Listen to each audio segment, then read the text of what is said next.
Mga kapuso, muling binigyang diin ng Korte Suprema na may karapatan ang legal na asawa sa pumanaw na mister kahit pa may kinakasama na itong iba. Ang karapatan na yan, ipapaliwanag pa sa atin ng ating kapuso sa batas, si Attorney Gabby Concepcion. Good morning, Attorney. Good morning sa Affairs of the Heart. Kapuso yes, talaga. legal na legal itong ating pag-uusapan. Ito nga, so sino ang may karapatan sa pumanaw na mister? Yung Mrs.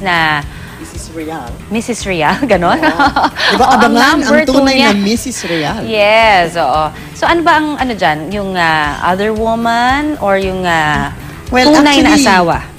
Recently, naglabas ng desisyon ang Korte Suprema na nagsasaad na pag namatay ang isang taong may asawa, ang karapatan, hindi lamang karapatan, obligasyon na mag-ayos ng libing ay, of course, nasa legal na asawa. Ito ay kahit na hindi na sila nagsasama pa. Actually, sa kasong ito na dinisinusyonan ng Korte Suprema, actually, hiwalay na sila ng, I think, 30.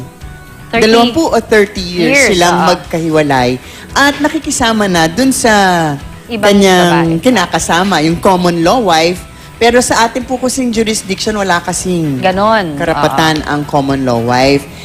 Pero in fairness, sabi naman ni common law wife, never naman na hindi nagbigay ng suporta sa legal na asawa at sa pamilya yung kinakasama niya. At ang pero si common law wife nga ang nag-alaga over 20, 30 years nung nagkasakit, siya pa rin.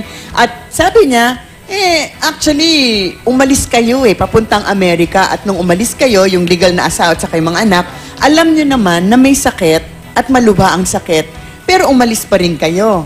Pero habang nagbabakasyon, ang legal na asawa at ang mga anak, nangyari na nga ang nangyari at namatay ang asawa sa piling ng kanyang common law wife. Diba? So, ang sabi ng legal na asawa, pero tumawag ako sa iyo, sabi ko, antayin mo kami, diba? At tumawag na rin kami sa punerarya para gumawa ng arrangements. Pero, hindi mo kami inintay. Hindi kami nakabisita sa burol. At, higit sa lahat, linagay siya dun sa mausoleum ng common law wife. Okay. So, although meron silang binili na plot sa sementeryo para sa kanila. Hindi doon linagay. Doon sa mausoleum ng pamilya. Teka muna, attorney parang telenovela ito, no? Ay, talaga. Ano nangyari sa Life sunod? is stranger than fiction all the time. So, nag-file nga ng kaso ang legal na asawa. Please take note. 1992 pa ang kaso.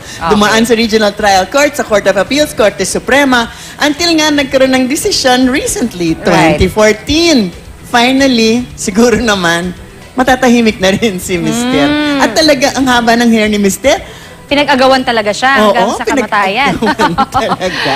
Ano sabi ng korte, attorney? Well, syempre, ang legal na asawa ang may karapatan. At since hindi naman sinabi ng legal na asawa na wala siyang pakialam, in fact, sinabi nga na antayin siya, hindi dapat inilibing ng common law wife ang katawan. And syempre, mas lalo nang hindi dapat sa mausoleum ng pamilya niya. So in the end, after has it been 20 years? 20 or 30 years. Di syempre, i-exhume ang katawan at ililipat. Paano kung halimbawa kasi, diba, in some instances, may mga bilin talaga, yung last will and testament. Halimbawa mismo, kasi may ganyan-ganyan na, kung natatandaan, yung isang congressman dati, diba, may binilin siya na according to dun sa, kung saan niya gustong makasama. Pag ganon, halimbawa, ibinilin ko na rin dun sa common law wife at hindi dun sa hiniwalayang asawa, pwede ba yan? At sino masusunod? Well, of course, sinabi ni common law wife na sinusunod lang niya ang huling habilin ng kanyang kinakasama. Pero unang-una, sabi ng Korte Suprema, unang-una wala naman talagang ebidensya. Pareho sila kasi nagsasabi na ang huling habilin sa kanila ay sa kanila. Pero ang sinasabi din ni Mrs. Ang sinabi din naman ng Korte, generally, kung merong last will and testament, sana masusunod. Pero kung ano man ang nakalagay, susunod din kung ano ang nakalagay sa batas. Correct. Okay? So, isa na to na nakalagay kasi sa batas po natin, ang funeral arrangements may order. Specific na order yan. Unang-una, number 1, sino sa order? Ang asawa, which means yung legal o legitimate na asawa, dahil nga hindi kinikilala ang common law na asawa. Kung walang asawa, kung may mga anak, ang descendants, kung may mga anak o apo. Kung wala, sinong number 3? Mga ascendants o mga magulang, lolo at lola. At ang pang-apat, ang mga kapatid. So makikita mo, dun sa order na binibigay ng batas, wala ang common law wife. Okay. Kasi wala siya talaga unang-una sa Wala, batas. oo. Okay. So, pati sa revised administrative code po natin, talagang sa sarit-saring batas, yun Yan. talaga, ang legal na asawa talaga. Okay. So, ang tanong syempre ng mga common law wife, sa kasong ito, matagal na silang hiwalay, di ba? Paano daw masisiguro naman na masusunod yung huling habilin just in case? No? Pwede bang sumulat ng last will and testament or is it easier kung mag-video na lang mismo yung mamamatay kung may tsansa pa siya? Wala rin. Kasi meron talagang even sa pag-iiwan ng mana, di ba? Oo. Hindi mo pwedeng, siya naman nag-alaga sa akin, sa kanya ko ibibigay ang bulk ng aking iiwan na pera. Hindi rin pwede. Pero may dissenting opinion dito si Justice Leonen.